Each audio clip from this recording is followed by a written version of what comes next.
Avez-vous retrouvé une vie normale? Croyez-vous au super-état Providence? Par petites touches renaissent parfois difficilement votre activité, vos espoirs, vos projets, vos envies de liberté. La rédaction de La Tribune continue de donner la parole aux créateurs, indépendants, salariés, chefs d'entreprise, avec ses lettres de l'après.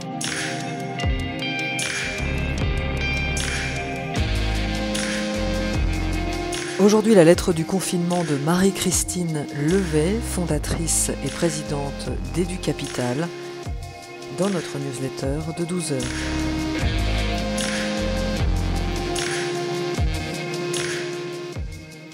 Le monde entier a basculé dans l'EdTech.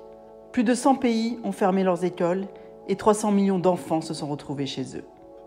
En France, Jean-Michel Blanquer déclarait la veille du confinement: « Nous avons préparé l'enseignement à distance depuis plusieurs mois. » Et il ressuscitait l'antique CNED créé en 1944 sous Pétain. La réalité a été cruelle.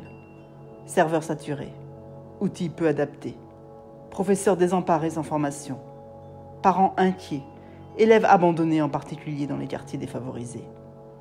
Le système D s'est installé à coups de boucles WhatsApp, de classes virtuelles Teams, de cours sur YouTube, avec comme résultat immédiat de permettre aux GAFAM de s'emparer des données de millions d'enfants.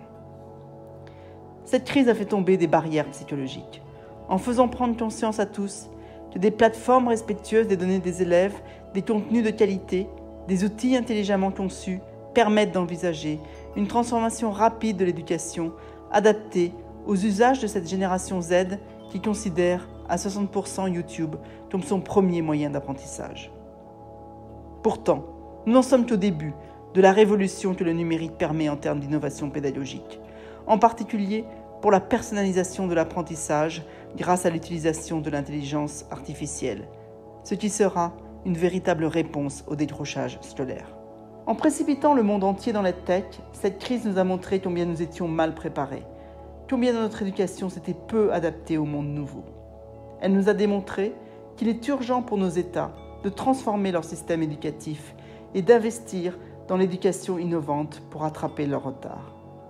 Il est temps de former nos enseignants et de donner plus de pouvoir aux collectivités territoriales et aux enseignants la liberté de choisir les outils dont ils ont besoin. Il faut faire de l'éducation innovante une des priorités du prochain PIA. Seul un solide partenariat public-privé permettra de réussir rapidement cette transformation désormais vitale du secteur de l'éducation pour l'avenir de nos enfants dans ce monde très changeant. C'est un enjeu de souveraineté culturelle et éducative.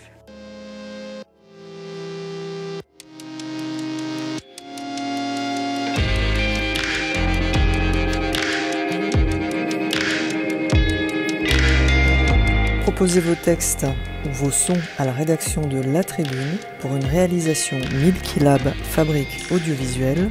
Musique I'll Follow You par Density and Time. À demain.